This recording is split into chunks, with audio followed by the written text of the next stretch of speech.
Hi there, it's your friend Leanne Rodway here, and I just want to talk to you today about making a new friend. It's called fear. I want you to learn how to befriend fear.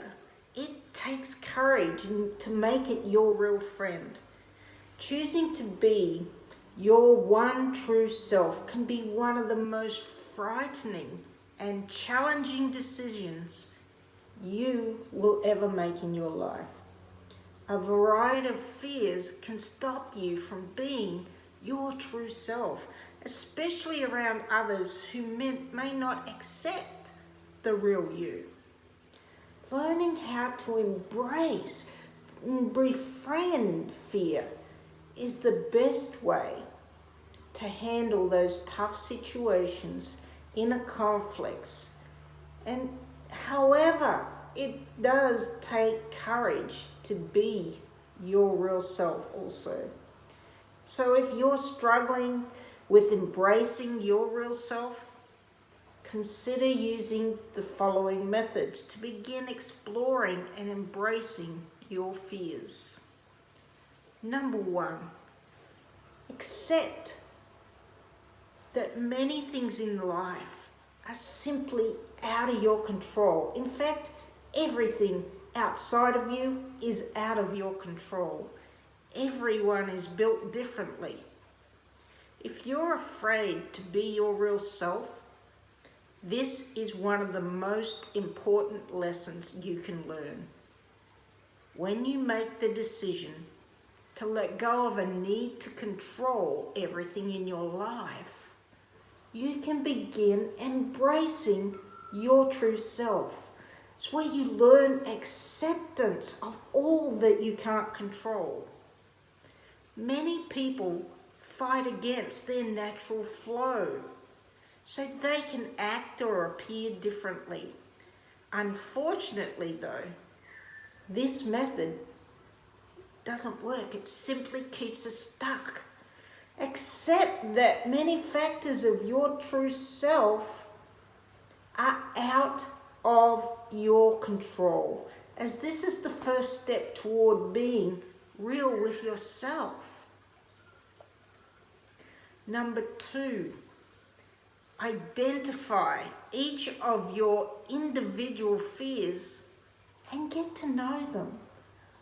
Fears often feel vague, like a mysterious boogeyman hiding in the closet. You know you're afraid of something, but the thing you're afraid of might be lurking in the dark shadows where you can't totally see it. Your life fears often function the same way. Pull those fears into the bright light of the day by recognizing them. Begin journaling about your fears and what it is that holds you back, discussing them with a trusted friend or getting a coach. When you spend time identifying and getting to know each of your fears, you can see them more realistically and realize it's just you blowing everything out of proportion.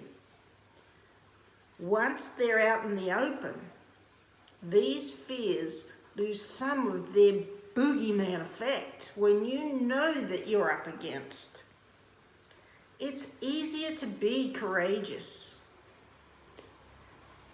When I was in Egypt, I made fear my friend, and its friend was courage, and they kept me going. Method 3, give yourself routine reality checks. If you have a habit of always jumping into the worst case scenarios, remember to just stop and give yourself a major reality check. Is this real? Is it necessary? Am I overreacting? Often the worst case scenarios aren't most likely the real scenarios.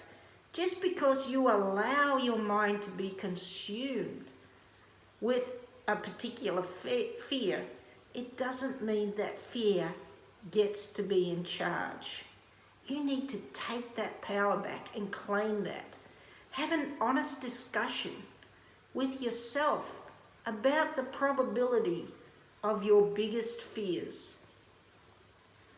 Most often you'll discover that your biggest fears are often super warped perceptions of the situation, which is what they are. Use these reality checks to build and strengthen your courage. You have the facts on your side. Everything you need is inside of you. Make fear your friend.